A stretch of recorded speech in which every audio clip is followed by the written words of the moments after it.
Os sapos. O sapo tanoeiro, parnasiano aguado, diz: meu cancioneiro é bem martelado. Vede como primo em comer os hiatos, que arte e nunca rimo os termos cognatos. O meu verso é bom, frumento sem joio, faço rimas com consoantes de apoio. Vai por 50 anos que lhes dei a norma, reduzi sem danos as formas à forma. Clame a saparia em críticas céticas, não há mais poesia, mas há artes poéticas. Esse é um trechinho do poema Sapos, de Manuel Bandeira, que foi declamado por Ronald de Carvalho na primeira noite da Semana de Arte Moderna. A Semana de Arte Moderna, que esse ano tem o seu centenário. A Semana de Arte Moderna, que foi um divisor de águas, uma revisão crítica para a cultura brasileira. É com este poema que Ronald de Carvalho dá o início a esse grande encontro das artes e da cultura brasileira. É com este poema que inicia uma nova caminhada da literatura, da cultura e da arte no Brasil. Vamos falar um pouquinho sobre a Semana de Arte Moderna. Meu nome é Michele Cunha Bica, sou professora de literatura do Marista São Francisco. Vem comigo. A Semana de Arte Moderna, ela é um divisor de águas na cultura, na arte, na música, na literatura brasileira.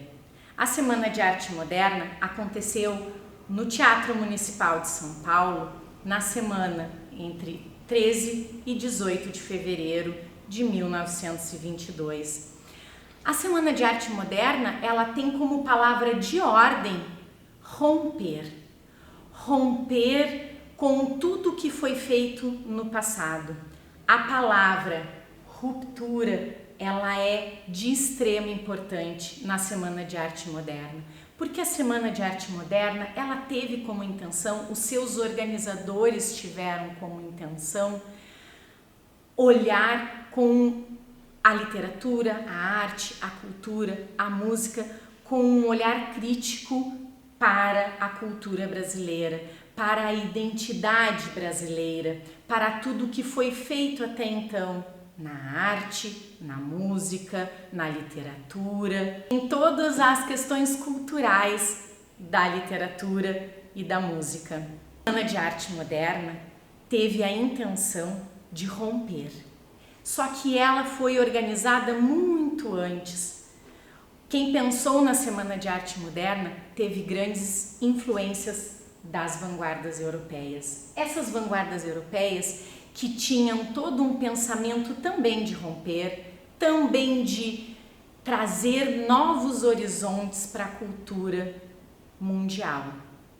Por isso, antes de falar sobre a Semana de Arte Moderna, é preciso dar uma olhadinha nas vanguardas europeias. E eu inicio com o futurismo.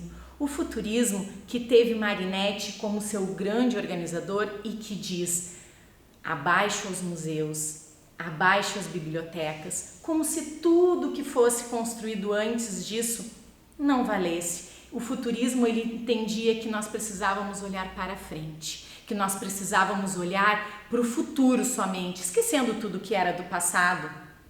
E nos quadros, por exemplo, as engrenagens, todos os parafusos, toda essa questão da velocidade estão muito forte. E a literatura ganha com isso também.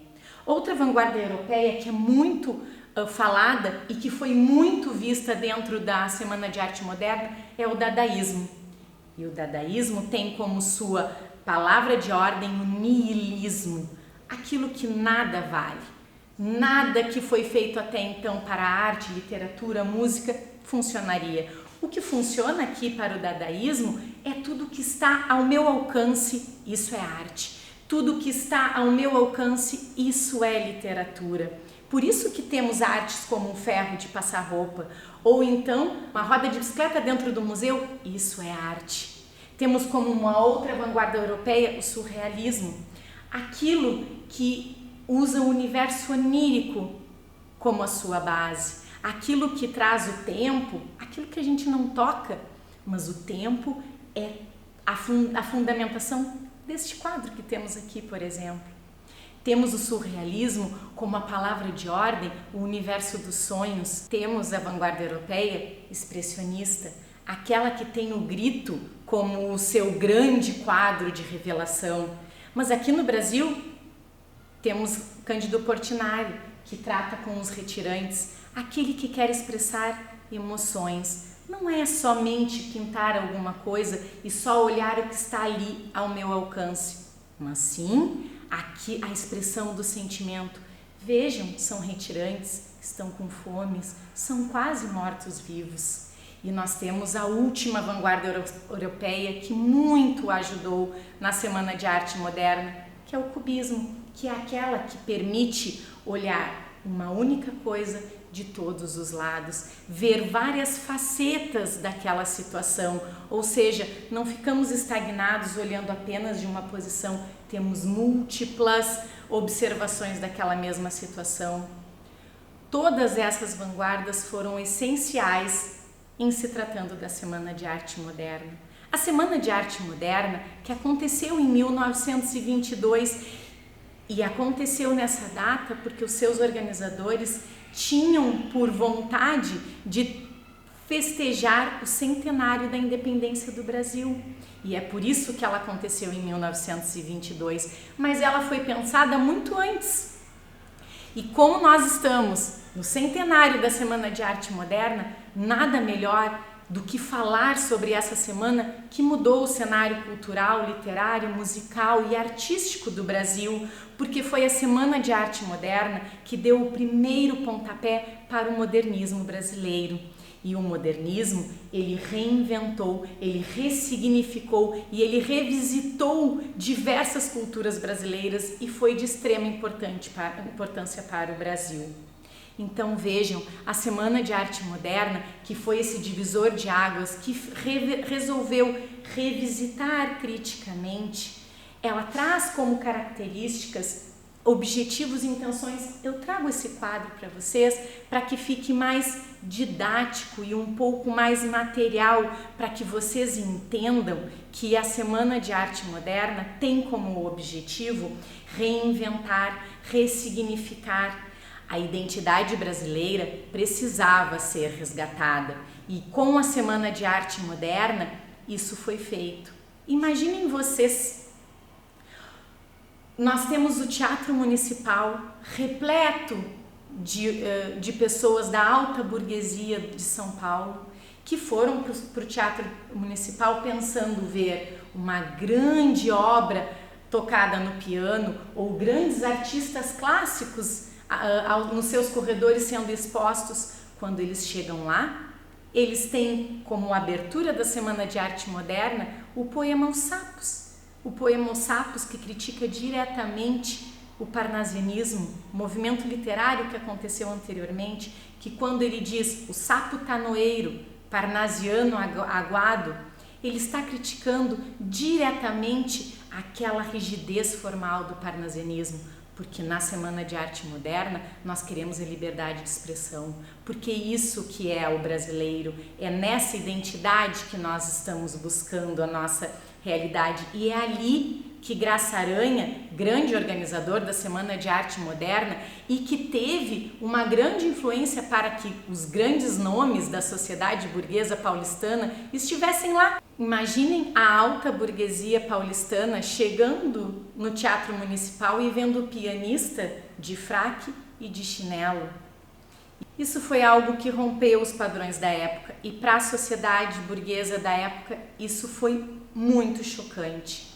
Pensem que Graça Aranha era um grande nome da Academia Brasileira de Letras e ele disse: abaixo a academia, se a academia não pode aceitar isso que está acontecendo, essa nova arte, não pode aceitar mais nada, não vale a pena acontecer. Eu utilizo um trecho que foi extraído da História Concisa da Literatura Brasileira de Alfredo Bozzi, que diz, palavras de Graça Aranha: finalmente, a 29 de janeiro de 1922, o Estado de São Paulo noticiava: por iniciativa do festejado escritor Sr. Graça Aranha, da Academia Brasileira de Letras, haverá em São Paulo uma semana de arte moderna, em que tomarão parte os artistas que em nosso meio representam as mais modernas correntes artísticas.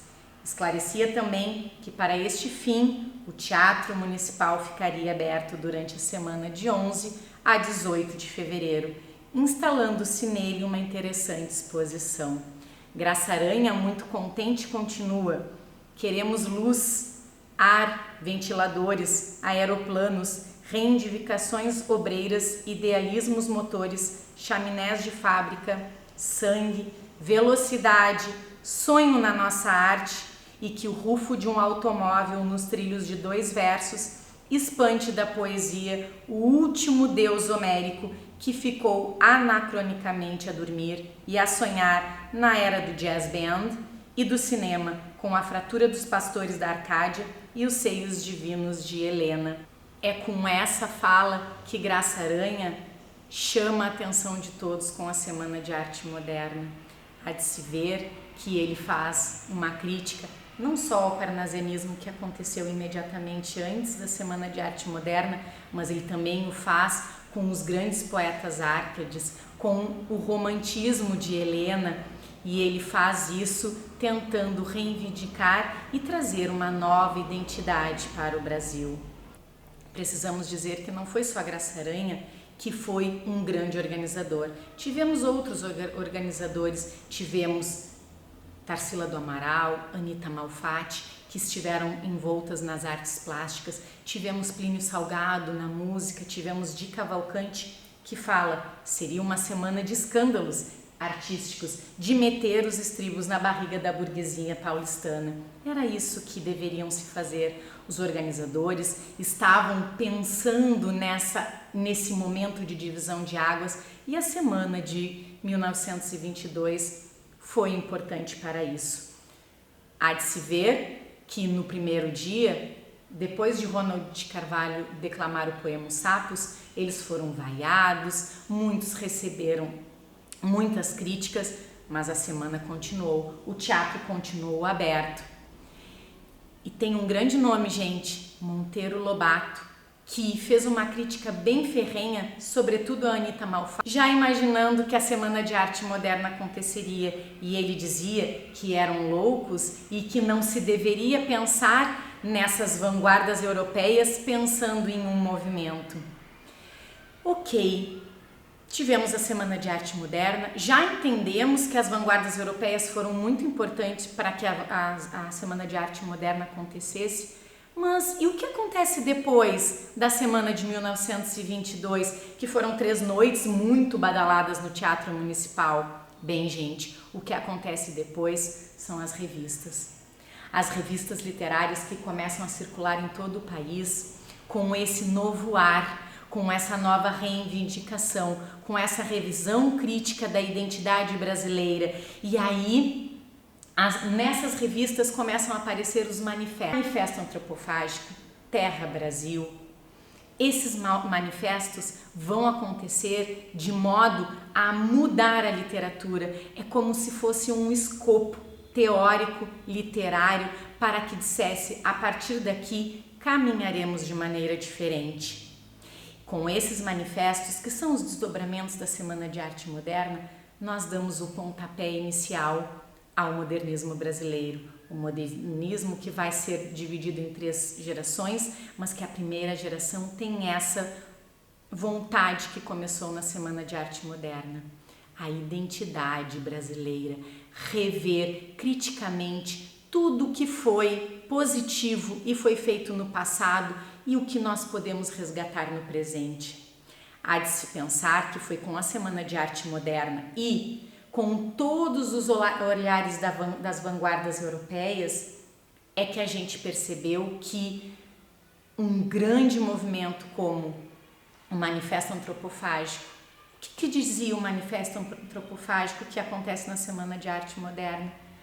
Tudo aquilo que chegar em mim, eu vou absorver só aquilo que me interessa. É isso que todos os literatos, que todas as pessoas que estão pensando na cultura e na música brasileira e que buscam uma nova identidade a partir da Semana de Arte Moderna desejam fazer. Eles vão absorver só aquilo que interessa. É isso que eles fazem com as vanguardas europeias e é isso que eles fazem lançando um olhar para o passado e dizendo o que do passado eu posso absorver para fazer uma nova literatura brasileira. Gente, é isso. A Semana de Arte Moderna tem o seu centenário nesse ano. Com certeza ela vai ser bem divulgada, bem discutida e bem falada, sobretudo se nós pensarmos que o Enem esse ano pode vir com uma questão da Semana de Arte Moderna. Muito obrigada, um abraço a todos.